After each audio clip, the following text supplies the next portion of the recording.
What if everything you thought you knew about history was incomplete? What if, centuries before many of the world's most famous universities existed, there was already a place where students debated philosophy, performed complex mathematics, and wrote scientific discoveries in the middle of the desert, a place so advanced that books were considered more valuable than gold? Yet today, many people have never heard of it. How does a city like that simply disappear from global memory? This is the story of Timbuktu, the forgotten center of knowledge that once rivaled the greatest institutions on Earth.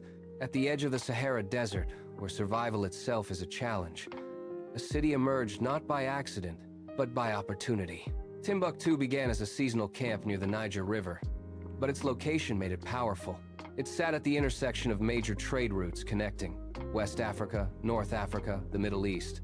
Camel caravans arrived loaded with salt from the desert, gold from the south, and manuscripts from across the Islamic world. But Timbuktu did something different. It didn't just trade goods, it absorbed knowledge and transformed it. Everything changed under one man, Mansa Musa, ruler of the Mali Empire. Known as one of the richest individuals in history, his wealth was legendary, but his vision was even greater. During his famous pilgrimage to Mecca, he encountered scholars, architects, and intellectuals from across the Islamic world. And instead of keeping that knowledge abroad, he brought it home. Under his leadership, Timbuktu became more than a trading city. It became a center of learning. He commissioned the construction of great institutions like the Jingureber Mosque, a structure that would stand for centuries as both a place of worship and education. Unlike modern universities, Timbuktu had no gates, no central campus. Instead, learning lived within the city itself. Its most important institutions included Sankor Mosque, Jingureber Mosque, Sidi Yahya Mosque. These were not just mosques, they were centers of intellectual exchange. Students gathered in circles around scholars. Lessons were spoken, debated, challenged. There were no rigid classrooms, only minds in motion. At its height, Timbuktu had tens of thousands of students, a remarkable achievement for a city surrounded by desert. Education in Timbuktu was both local and global. Scholars drew from traditions across Africa, the Middle East, and beyond. But they didn't just repeat ideas, they expanded them.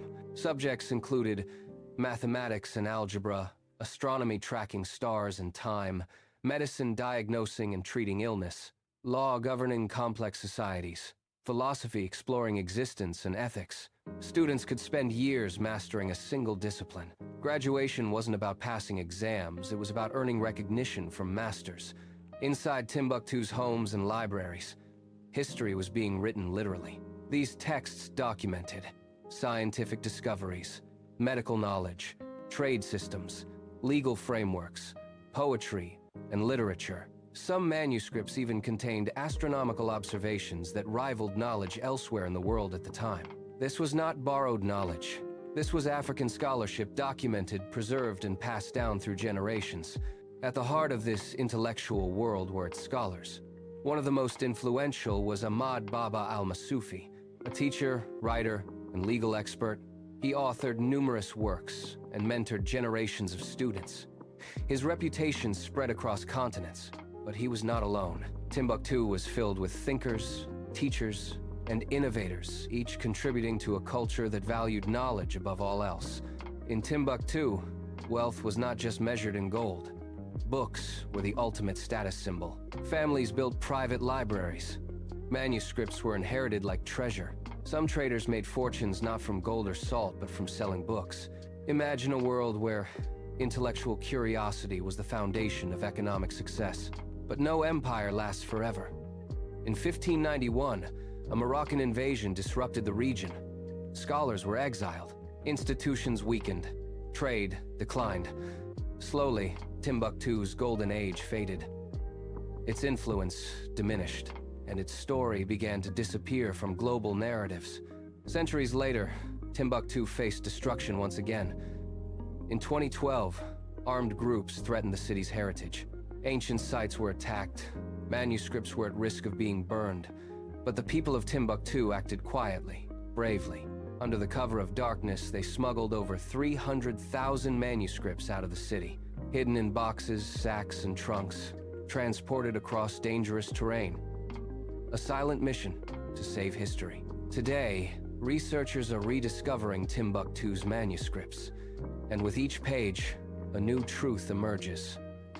Africa was never without knowledge. It was never without history. It was never without innovation. Timbuktu challenges outdated narratives and restores a forgotten legacy. In a place once dismissed as remote, a civilization built one of the world's greatest centers of learning. Not through conquest, but through curiosity. Not through force, but through ideas. The story of Timbuktu is not just about the past.